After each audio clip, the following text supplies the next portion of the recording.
Hi, I'm Patty Rappa. We're here in Silicon Beach at Cross Campus talking iGirl tech news with Espree.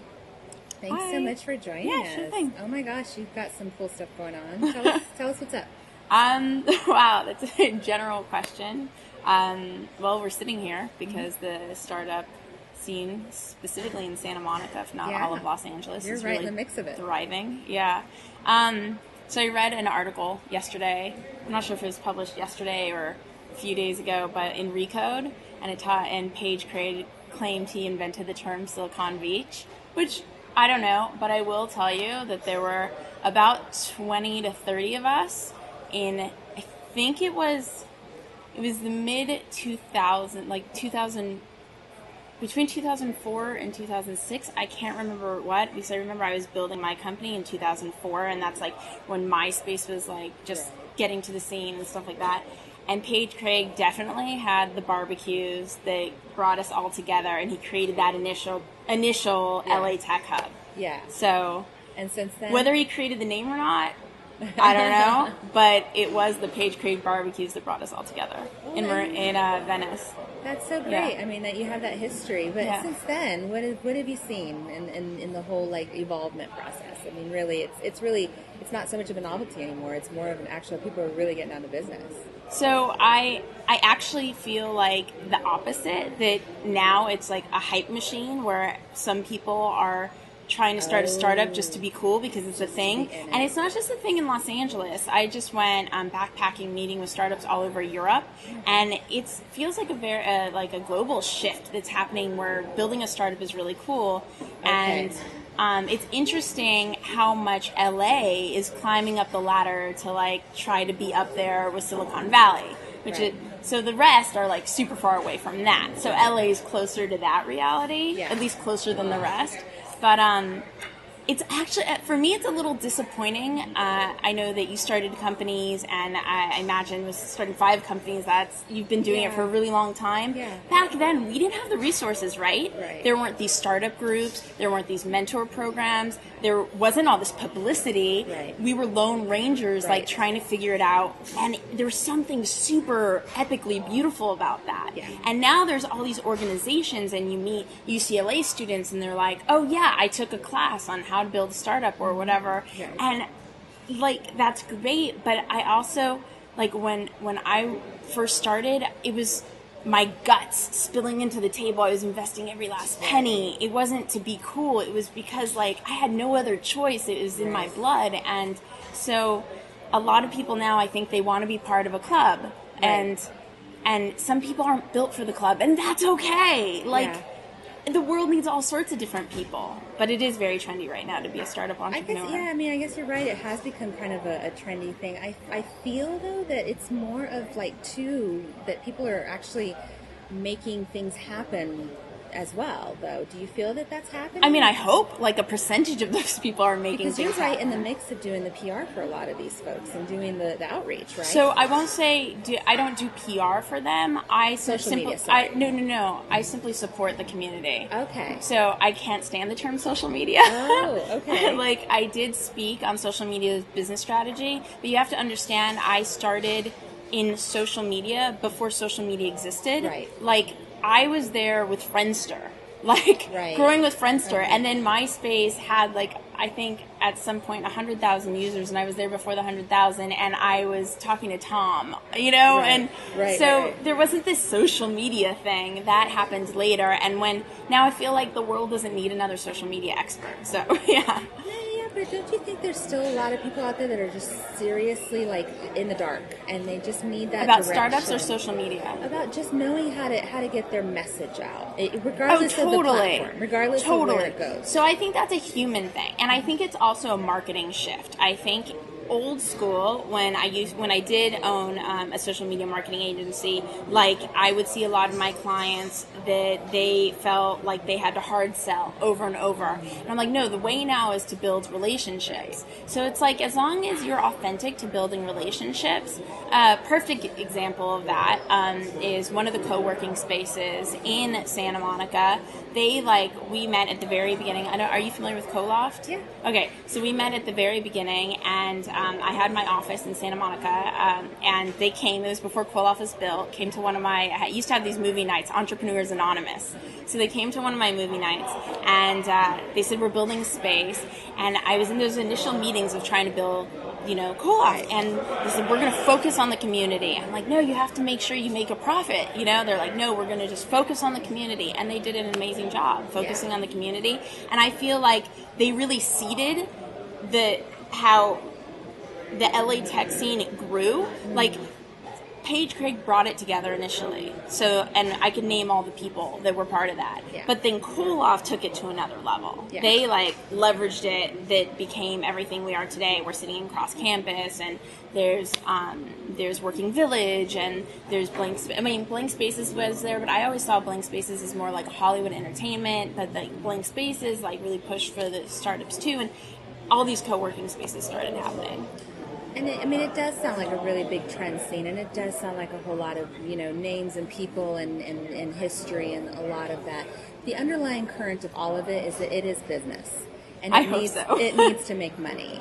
Do you think it's making money? Well, supposedly it needs to make money. So what they say in Silicon Valley is that you could come with an amazing idea and then you get invested millions of dollars. Right. And here it's hard because, was it Peter Pham that was saying, people aren't comfortable investing in ideas yet in LA, and until that happens, we can't even get close to reaching Silicon Valley status. Yeah. So I don't know. There's the Twitters that, are completely community based, and they weren't thinking about making money initially, or at least not to my knowledge, And then there's the people like 37 Signals Basecamp that were very adamant. They're based out of Chicago. These aren't LA companies, but based out of Chicago. Twitter based out of San Francisco, and two totally different companies. What's to say one's right and one isn't right? This is what we were talking about before. It's about creating your own story. What's right for you as an entrepreneur? Do you want to take on investors? Do you not want to take on investors? Do you want to have a small company? Do you want a large company? Do you want to be able to detach from the company? Do you want to be a workaholic in the company all the time? These are all questions to ask oneself when choosing what path we want to go down. And so, in your opinion, in your experience, what has been the best formula for you and your group specifically?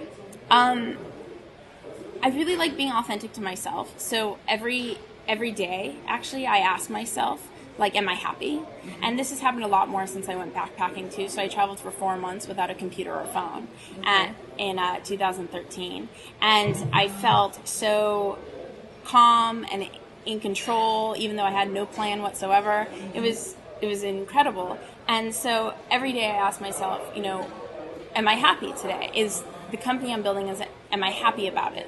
Is it just to make a profit, or is it because I really believe in the mission and really care about the people? Because I think if it's just to make a profit, at least for me, and again, everybody should have their own story, but for me, I don't want to be a person that's all about a profit. I want to be a person that's about the relationship. It is about the relationship. You're right. I mean, you do have to wake up every morning, and the best relationship has to be with yourself, right? I mean, it can't just be... No, I mean the relationship with others. Yeah. Oh, but yes, you're right. Yeah. And your group, yeah. So, Espree, what do you feel then is the motivating factor as far as moving it forward? Now, you're reflecting on your inner voice and the things that you have in your immediate circle. But meanwhile, the whole world is, the pace of the evolvement of this world, right? It moves at light speed. And so do you ever feel like the tug, be like, okay, am I really, this is good for me in here in this space, but am I really keeping up with what's happening all around me as well? So I don't really feel that. Maybe I'm a little bit privileged to this point where, because I've been building companies for such a long time, that I have a great network, so I can learn from them in an instant, where maybe with someone else it takes a bit longer, which is why I make myself so accessible to help people, because I don't want anybody to ever feel like they can't achieve something. Anything's possible. Okay. So I make myself the access point for my friends that aren't as easy to get a hold of. Yeah. So I think it's more important. I think about Basecamp a lot. And I think about Nasty Gal. Do you know Nasty Gal? That's now based in downtown LA. They're a multi-million-dollar fashion brand, and they started in San Francisco, came here. She totally did it on her own. I'm going to butcher pronouncing her last name. It's Sophia Amoruso. Okay. that probably sounds terrible as it is, but she built it up on her own, started with an eBay store, and then built the eBay store into her own website, and that website is like a huge e-commerce platform now to sell, she used to sell vintage clothing, from my understanding, I could be wrong, she now sells her own line as well. Okay. But kind of like a ModCloth story, sort of. Which one? ModCloth. I'm not sure of that one, but the point is, like, she's always been focused on building her own company. She's never been concerned with what's going on out there. And I think that quite possibly a lot of the people that are truly like building a profit aren't necessarily at everything, but there has to be a happy balance, right? The way I know like some of the most powerful business people is because I was involved in like a lot of events and meeting, doing a lot of things. It wasn't from like sitting inside my office isolated by myself, but I've also spent a lot of time sitting inside my office isolated. So it's about like a balance between the two. Okay. I created We Are LA Tech, the calendar of all the LA Tech events. Love it. So people know it's a community calendar, it doesn't cost anything, and it's so people know where all the events are. My idea was, in the beginning, like I said, we all just went to Paige's house. It was like, so now I just want everybody to know where everybody's house is, supposedly, Right. So that because you need to get your feet wet, you shouldn't be going to events all the time, but get your feet wet to at least know what your goals are, to like start getting a pulse on what's going on, what's right for you, maybe an opportunity to talk to your customers, and then go back and isolate yourself and build the actual business. And then maybe dip in a little bit and then come back and dip in. But just to spend all someone's time at events is and that's really the question, because that's what happens. We end up kind of becoming event groupies. Oh, totally. And so that's I guess what I'm getting at with working within your own space and also seeing what's happening out there. It's that balance. Yeah. So how do you know when it's time to actually, okay, I've been to a million events, I'm actually not progressing with my company, I'm becoming well known and everybody knows who I am and everybody likes me, but I'm not actually making money or moving my company forward. How do you know when that? I think you have to have really clear metrics in place. So knowing like this is what I want, these are the metrics I want to achieve. I even said this, like whether you're on Twitter or whether you're a dollar count. The guy I was telling you about earlier, they creates a idea in his mind of how much his company's going to be worth in 6 months in profit, and if it doesn't hit that much in profit within 6 months, he leaves the company. Right. Everybody has their own style. So it's about going into life with intention, but also being open to the magical opportunity that you can't plan for. Yeah. That's so true. I agree. It's about knowing, like, your purpose. Like, why am I sitting here right now? Why do I moderate every single panel that I could possibly moderate in the startup community? I do that. My personal reason is because I started my company when I was a teenager, and I invested hundreds of thousands of dollars of my own money that I worked really hard for. I was a waitress, I was a yacht stewardess, I was a dishwasher. I took that money, I invested in a telephone company, made a return, invested in real estate, made a return, used all that money to build my... So I worked hard to make things happen. Yeah. And when I'd go to an event and a panel, I would watch these people like they were singing gospel to me, and I was ready to implement because I was risking everything, and I had to make it. I had spent everything I possibly had. I leveraged credit cards in order to fund my team.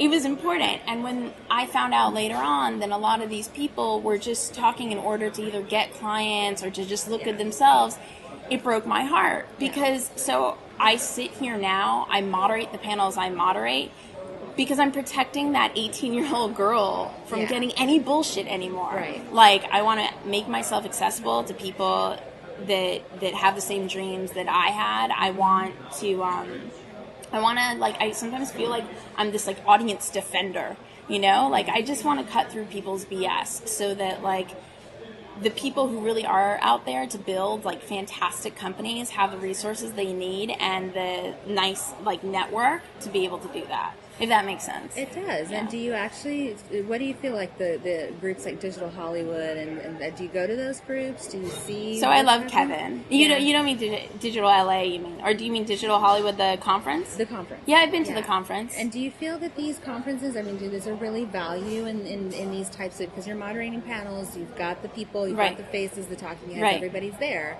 and they're all talking about their level of expertise. But do you really feel that today it is really true good information that's coming from this?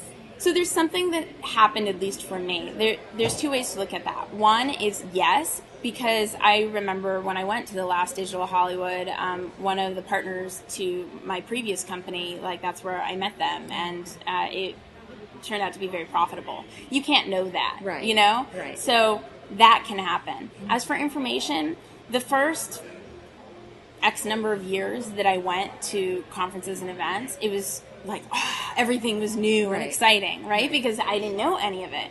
But then after a while, you start to realize that there's patterns in what everybody says, and you pick out the patterns of like, oh, this must be the right way or the treasure map way. Right. And then after you get past that phase, then you're bored. Then you're bored. But did you actually innovate new things from that? I mean, it sounds like you figured out the formulas really quick, the patterns and what was happening. It's like, okay, these are the players, this is what they're saying, this is what they're doing. Oh. But did you pick out the gems for you? Oh, yeah. Two things. One, you have to create your own story. Like, so when I was a teenager, I thought that everybody else had the roadmap to what success is. So I wanted to copy exactly what they did so I could become them because they were my heroes or whatever. And I realized that that's ridiculous. And I'm my own person and I have my own story to tell, and I need to create my own pathway to success. The second one, and this is, I think, the most important, is that my intuition is my oracle. That our intuition is all of our oracles. Because, like, when I was growing my company, I was like, at one point, I was, in my early 20s. I had raised money, had this team, and I was a female entrepreneur, and I was like, what do I know? I must not know anything, but I had like done these awesome things, but I didn't acknowledge myself for doing those awesome things. Instead, I always thought I wasn't good enough. So I hired people who I thought were seasoned and experienced and all this stuff. And at the end of the day, I realized I would have done a better job if I just believed in myself. Yeah. So it's about paying attention to our intuition.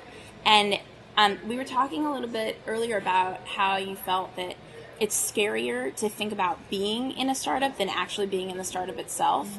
And from that viewpoint, it's more like a confidence issue. It's like a belief in oneself. Like yesterday, I got an email.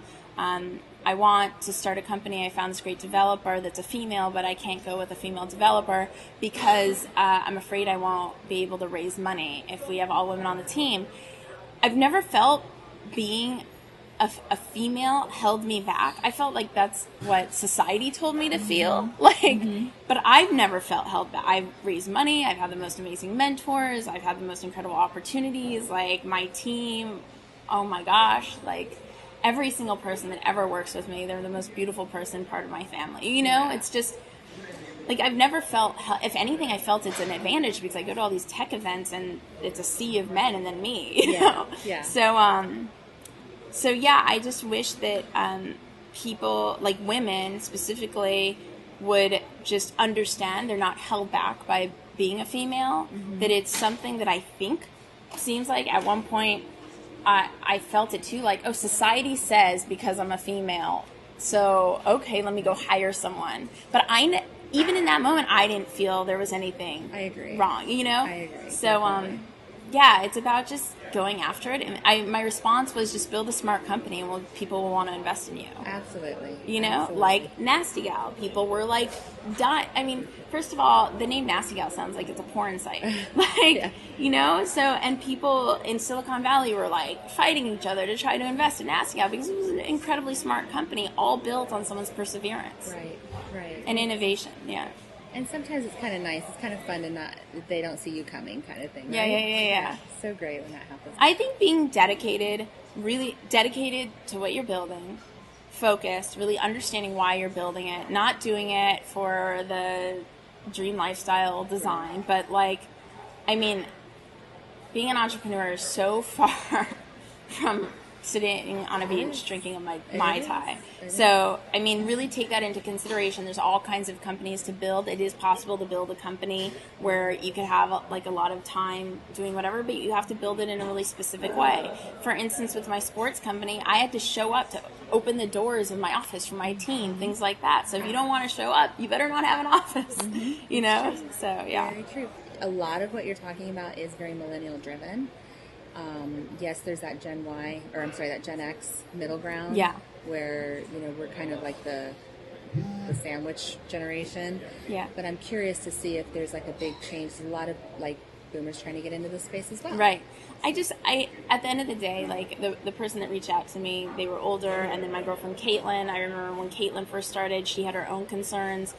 I just think at the end of the day, it's a confidence issue. It's a belief in oneself and building a smart company. Like, I don't think it matters how old you are. If you build a smart company, like, no one's going to say, everybody has something to say when there's nothing really to talk about. So they create fluff to talk just for the sake of talking. Okay. But when you have a smart company, then the numbers and the attraction and everything else speaks for itself. That's true. That's very like true. You don't need to worry about it anymore.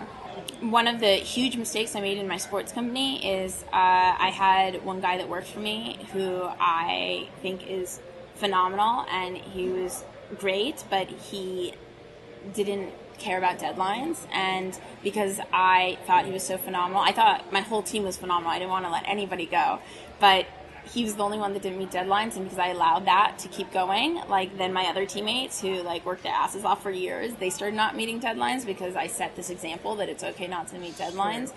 So, I mean, there's like a slew of challenges that any entrepreneur is going to face. Mm-hmm. So just knowing why you're building the company that you're building, like truly knowing, like not like, oh, I want to go to the beach. It's like there's this thing like that boils inside you, like with my sports company. Like it's just feels like there's like this angelic, amazing like warrior inside that will just take over the world when you're building the right company that's right for you. Absolutely. Yeah. Absolutely. I totally agree. Yeah. Exit strategies, any?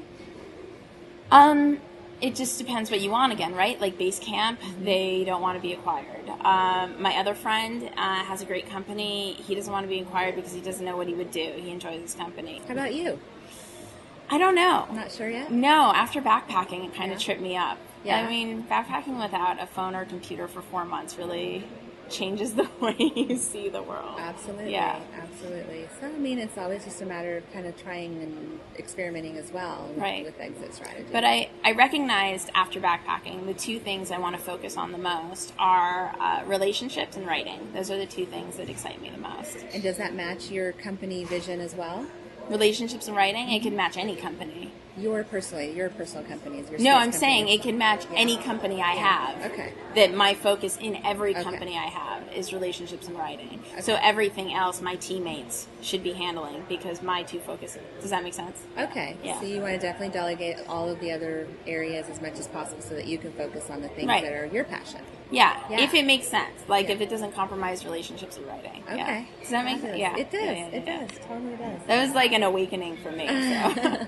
So, Espree, let me ask you, why do people call her about the girl that gets it done?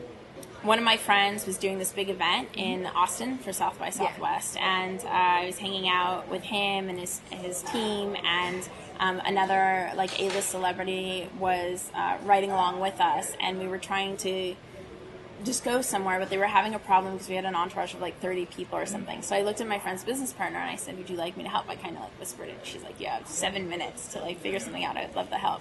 So I made a few phone calls, and I got, it was 3 really big celebrities and then a bunch of their entourage, and I got them all like escorted into a really great place with security detail, and made sure no photographs were taken, and people kept thinking like, who is this girl? Like, she must be the publicist or she must be the personal assistant. But I just kept responding, I'm just the girl who gets it done. Yeah. And which so is the that truth, kind of right? stuck. Yeah, because I literally just wanted to protect my friends from having any nonsense out in the world. And I just wanted them to have a good night and not be bothered.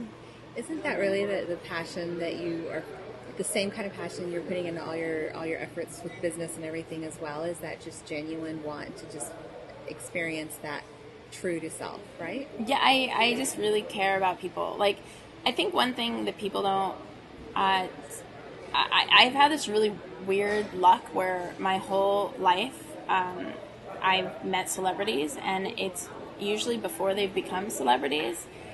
Sometimes when they've been celebrity, whatever, but it's weird. It's kind of strange. And so I've just always been really conscious about making sure that one, they never had anything to worry about with me, and they could be like human around me, and they didn't have to, because so many people think they're either perfect, or that they have all life's problems, or they have it super easy, or they have all the money in the world, so they shouldn't whine. Like, everybody's entitled to a bad day, you know? Yeah. And it breaks my heart. Like, let's say you just want to build a great company, and that's what's really important, but part of that comes with a fame or something, or let's say you want to be an actor, but part of doing that for life comes with fame, and you don't really want the fame, but that's what it comes with. It's kind of a shame that, and a lot of people would debate me with this, they knew what they were getting into, but it doesn't make it any more comfortable. You can't go to a grocery store and just like be, and not wear makeup, and be disheveled, and maybe be crying because you had like a horrible day, and like, so I just really care about my relationships and protecting the people in my life. Yeah. Sounds like it. And it's a great space to be in when you're trying to make it all happen at the same time, because you do have almost like a needed thing for someone to have that genuine want and desire when you've got so much, glitzy stuff happening all around us, right? Yeah, well, I think refreshing. Even less about high status people, more about people who would like to get to know people who have achieved status in their life.